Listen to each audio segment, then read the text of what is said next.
하나님 말씀은 구약성경 사무엘하 24장 3절에서 9절까지입니다. 우리 한 목소리로 함께 읽겠습니다. 요압이 왕께 아뢰되 이 백성이 얼마든지 왕의 하나님 여호와께서 100배나 더하게 하사 내 주 왕의 눈으로 보게 하시기를 원하나이다. 그런데 내 주 왕은 어찌하여 이런 일을 하시나이까 하되 왕의 명령이 요압과 군대 사령관들을 재촉한지라. 요압과 사령관들이 이스라엘 인구를 조사하려고 왕 앞에서 물러나 요단을 건너 갓 골짜기 가운데 성읍 아로엘 오른쪽 곧 야셀 맞은 쪽에 이르러 장막을 치고 길르앗에 이르러 다띠무시 땅에 이르고 또 다냐안에 이르러서는 시돈으로 돌아 두로 견고한 성에 이르고 히위 사람과 가나안 사람의 모든 성읍에 이르고 유다 남쪽으로 나와 브엘세바에 이르니라. 그들 무리가 국내를 돌아 9달 20날 만에 예루살렘에 이르러 요압이 백성의 수를 왕께 보고하니 곧 이스라엘에서 칼을 빼는 담대한 자가 80만 명이요 유다 사람이 50만 명이었더라. 아멘. 이제 다윗의 이제 마지막에 대해서 이제 왕으로서 했던 그 마지막 일을 기록하고 있습니다. 근데 이제 오늘 성경을 보면 이제 아쉬움이 좀 남고 또 이 다윗을 통해서 우리들이 살아갈 교훈을 얻게 됩니다. 우리의 삶의 방향성에 대해서 한번 생각해 보게 되는데, 먼저 두 가지 아쉬움이 있다면, 지금 이 다윗이 하는 인구조사는 여호와 하나님께서 다윗을 격동시킨 것이라고 말씀을 드렸습니다. 그런데 이것은 격동이라고 하는 의미는 자극한 것이고, 다윗으로 하여금 사실은 이제 잘못하면은 하나님의 진노를 사게 되는 그런 이제 순간이긴 합니다만, 이것은 하나님께서 다윗을 이렇게 위험에 빠뜨리는 행동이라기보다는 그 이전에 다윗이 저질렀던, 그리고 이미 다윗에게 있는 그 죄를 드러나게 함으로써 다윗으로 하여금 회개할 수 있는 기회를 주신 거라고 말씀을 드렸습니다. 그러니까 이것이 다윗에게는 기회로 주어지는 것이지, 하나님께서 다윗을 벌주기 위해서 거기에 어떤 합당한 올무를 씌우려고 하는 것은 아니다. 그러니까 이 인구조사라고 하는 것, 이것 자체는 문제가 있는 게 아니죠, 그렇죠? 그런데 요압이 오늘 3절에서 보면 요압이 다윗에게 이제 충언을 하게 됩니다. 하지 말라는 거죠. 그런데 요압이 하는 이 의도가 선한 의도이고 충성심에서 우러나는 것임을 우리가 알 수 있습니다. 왜냐하면 그 요압 3절의 앞부분에 보면 내 주 왕의 눈으로 보게 하시기를 원하나이다. 뭐가요? 백성들이 많아져서 그렇게 강력한 군사를 하나님께서 우리 다윗 왕에게 허락해 주시길 바랍니다. 저도 그걸 원합니다. 이런 뜻입니다. 그러니까 왕이 원하시는 그 일, 그리고 뭐 세계 최강의 군대를 갖는 거 저도 원합니다. 그것을 내가 반대하는 것은 아닌데, 그런데 어찌하여 이런 일을 기뻐하시나이까. 그러니까 지금 3절에 있는 내용을 보면 충심으로 다윗을 생각하고 있는 것을 보게 됩니다. 물론 지금 요압과 다윗의 관계는 매우 껄끄러운 관계고, 다윗은 늘 요압을 염두에 두고 있습니다. 하지만 이 요압이 지금 이 순간만큼은 진심으로 그 왕에게 이렇게 하면 안 된다라고 하는 것을 이야기합니다. 그랬는데 다윗이 요압의 말을 듣지 않습니다. 그러니까 요압의 말을 오해합니다. 뒤에 보면 왕의 명령이 요압과 군대 사령관들을 재촉했다. 이렇게 얘기합니다. 재촉했다. 그래서 재촉했다라고 하는 것은 원래 이제 강팍하다. 하나님께서 뭐 바로의 마음을 강팍하게 하셨다 할 때 이렇게 강팍하다라고 하는 그 단어의 같은 어원에서 나온 말인데, 그러니까 강제로 억압적으로 뭔가를 시키는 걸 말합니다. 그러니까 막 윽박지르면서 뭘 하도록 시키는 걸 말해요. 그러니까 지금 3절에서는 요압이 다윗에게 충언을 이렇게 고했는데 거기에 대한 다윗의 반응은 뭐라고요? 윽박지르면서 하라면 할 것이지 뭐가 이렇게 말이 맞느냐, 왕에게 항명하는 거냐, 이런 식으로 다윗이 강압적으로 시켰다는 얘기입니다.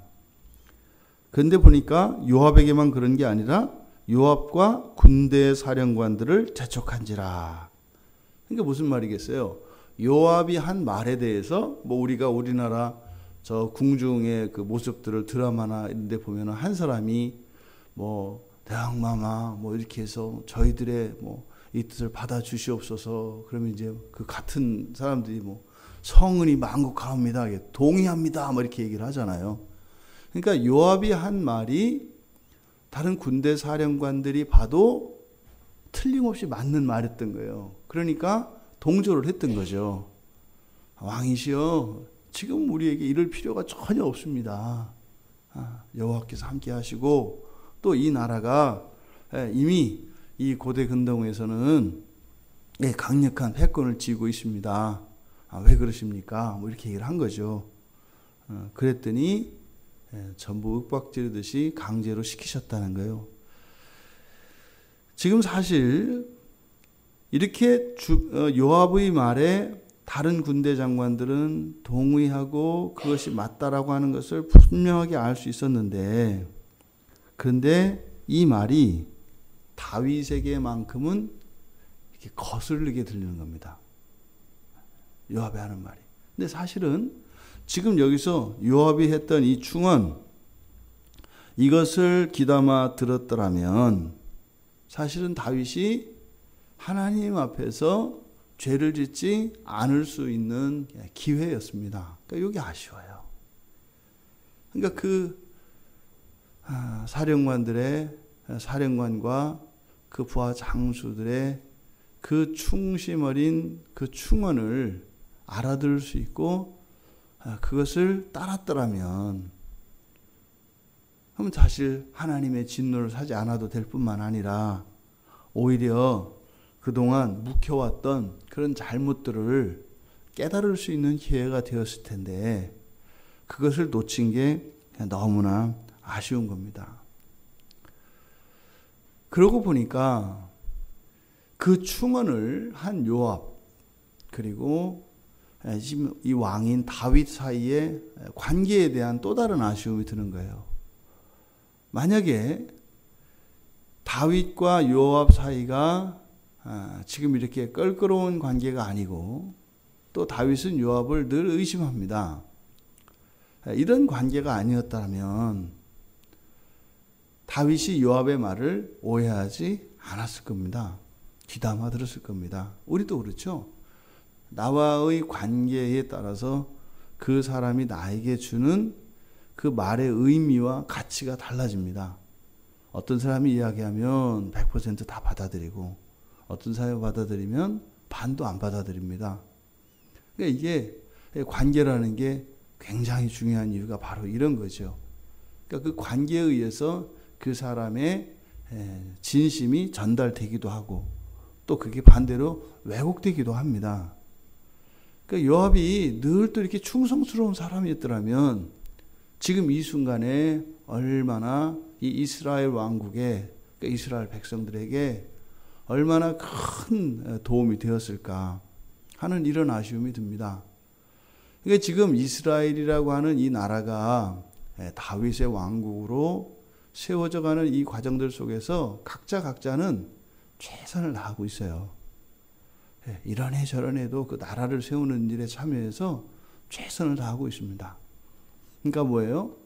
고생 다 해야 되고 각자 해야 될 맡은 일들 해야 되고 그런 일을 하다 보면은 답답하고 원통한 일이 반드시 생기게 되어 있습니다. 근데 하나의 목적을 위해서 모였는데 왕과 총사령관 사이에 이 관계가 온전하지 못함으로 인해서 정말 결정적인 이 순간에 그게 수포로 들어가는, 무산돼 버리는 그런 일이 일어났다는 거죠. 이것 또한 사실 이렇게 해서 만약에 이 사건을 통해서 다윗이 받아들였다면 그러면 요압과 다윗의 관계가 어떻게 됐겠어요? 화해할 수 있는 기회가 됐던 거예요. 그러니까 이 인구조사가 하나님께서 다윗을 격동시키셨지만 사실은 이것을 잘 활용했더라면 다윗과 요압 사이에 그 묵은 관계도 다 이제 해소되고 또 다윗 개인에게 뿐만 아니라 이스라엘에게 그 하나님의 진노가 내릴 필요가 없었다는 거죠.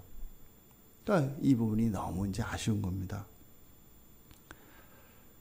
다윗 왕의 그런 강한 명령에 이제 뭐 더 이상 요압과 그 사령관들은 어찌할 수 없죠. 따라서 명령을 이제 시행을 합니다. 근데 전체 9개월 20일이 걸렸대요. 거의 10달 가까이 이제 걸린 겁니다. 그런데 지금 인구 조사를 한 것을 보면 이 규모가 인구 조사를 위해서 동원된 병력의 숫자가 어마어마한 것을 알 수 있어요. 이스라엘 그 땅을 그때 당시에는 전부 다 일일이 걸어서 성읍들에 방문해서 그걸 헤아리고 있었으니까 말입니다. 그러니까 군대가 거의 총동원되었다고 봐도 과언이 아닌 거예요.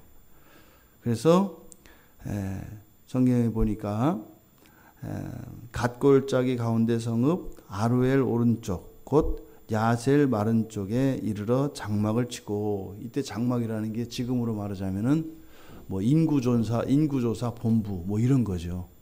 그러니까 거기에는 말이 장막이지 여기에는 어마어마한 규모의 사실은 이렇게 그 인구조사를 위한 그런 야영지와 이렇게 부대가 설치된 것으로 이제 알 수 있습니다. 근데 이게 이제 계속 따라 이동하면서 했겠죠. 근데 인구조사를 한 거 보니까 예루살렘에서 북쪽으로 올라가서 그러면 이제 맨 아래쪽에 이스라엘은 항상 맨 아래쪽에 사해바다가 있고 맨 위쪽에 갈릴리 호수가 있단 말이에요. 그 중간쯤으로 가나안 땅을 건너서 그쪽 편에 이제 장막 진지를 친 겁니다. 그래서 갈릴리 호수를 중심으로 해서 아래로부터 올라가면서 갈릴리 호수의 오른쪽을 이렇게 돌아서 지중해 쪽으로 해서 그리고 지중해 따라서 쭉 내려와서 이스라엘의 남부 사해 아래에 있는 그쪽까지 다 이렇게 인구조사를 하고 이제 예루살렘으로 이제 올라간 겁니다. 그래서 9개월 20일에 걸려서 이렇게 전부 인구조사를 했는데 이스라엘에서 칼을 빼는 담대한 자가 80만 명 그리고 유다가 50만이었다 이렇게 합니다. 그러니까 지금 합하면 130만 명인 거죠. 80만 50만이니까 그죠? 그러면 지금 가나안 땅에서 헤아린 이 병사들의 숫자, 이들은 사실은 20세 이상이 되는 싸움에 나갈 만한 사람들이죠. 출애굽 당시에 민수기 2장 32절에 보면은 그 인구를 기록하고 있습니다.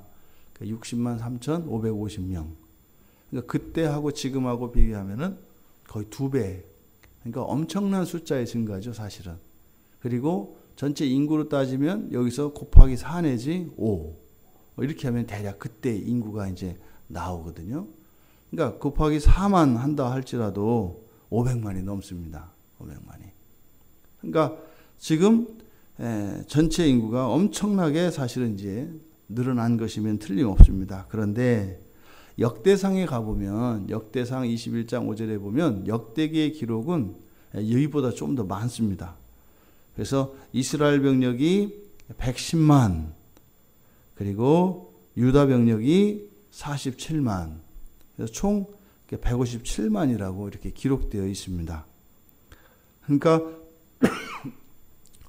지금 어떤 사람들은 요압이 지금 이렇게 지금 다윗이 내린 명령이 탐탁지 않았기 때문에 대충 했고, 또 실제 보면은 인구가 어떻게 돼요?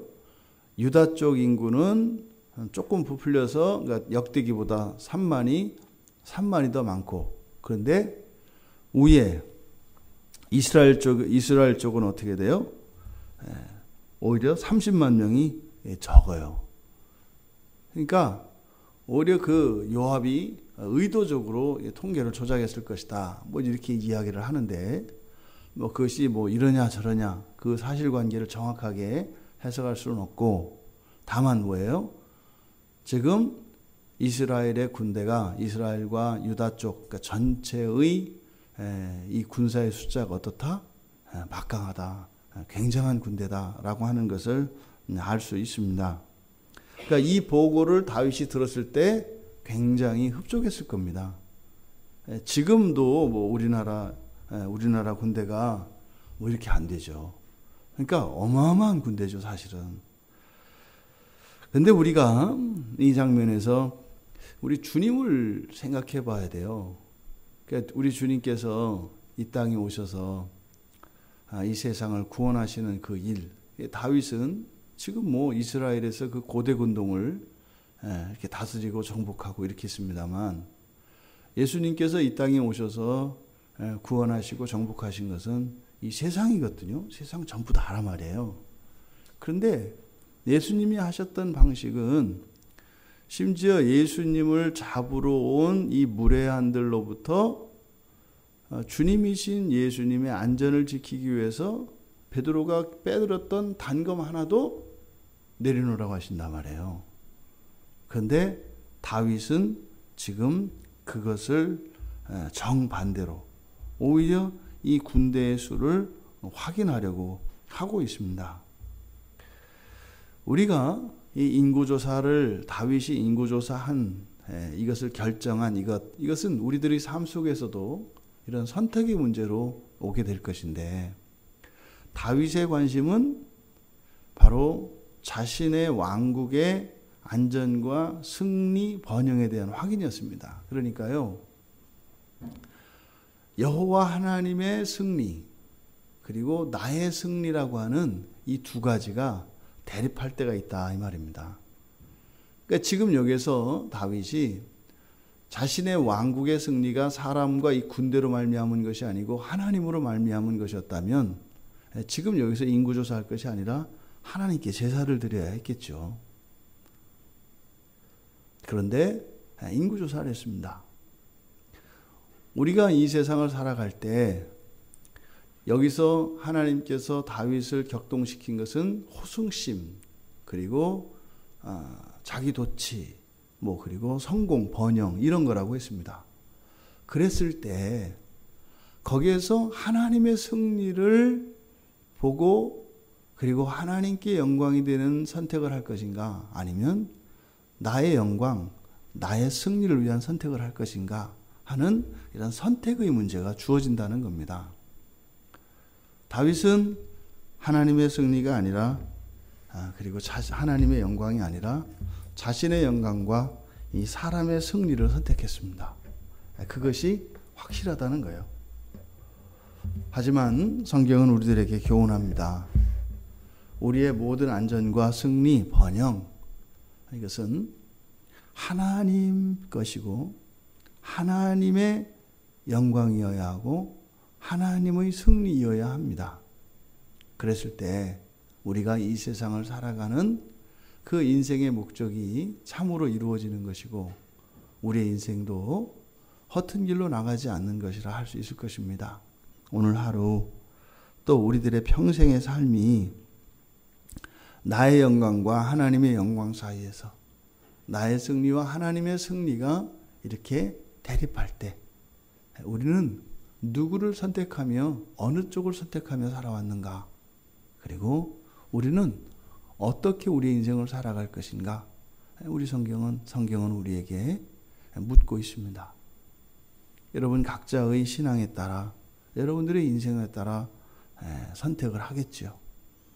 하지만 성경이 우리에게 이렇게 묻는 것은 하나님의 영광과 그 하나님의 승리를 기꺼이 선택할 수 있기를 바라는 하나님의 마음의 표현인 것입니다. 우리 모두가 그렇게 하나님의 기대를 따라 하나님의 선하신 뜻을 따라 살아가며 승리할 수 있는 우리 모두가 되기를 주님의 이름으로 축원합니다. 하나님, 저희들이 인생을 살면서 그것이 어떠한 사건들이 위기처럼 위기가 되기도 하고 또한 그 순간이 저희들에게 또 다른 기회가 되는 것임을 다시 한번 생각하게 됩니다. 저희들의 과거를 바꾸고 저희들에게 있었던 죄와 허물을 하나님으로부터 용서받을 수 있는 그런 기회들이 왔을 때에 잘 선용할 수 있도록 도와주시되 저희들이 영적으로 깨어 있어서 그것을 분별할 수 있도록 도와주시고 하나님이 주시는 그런 기회들마다 선용하여서 하나님 앞에 또한 저희들이 이 세상을 살아가는 동안 날마다 하나님의 이름을 높이며 하나님께서 기뻐하시는 그러한 삶을 살아갈 수 있도록 은혜를 내려 주시옵소서. 감사하며 예수님의 이름으로 기도드리옵나이다. 아멘.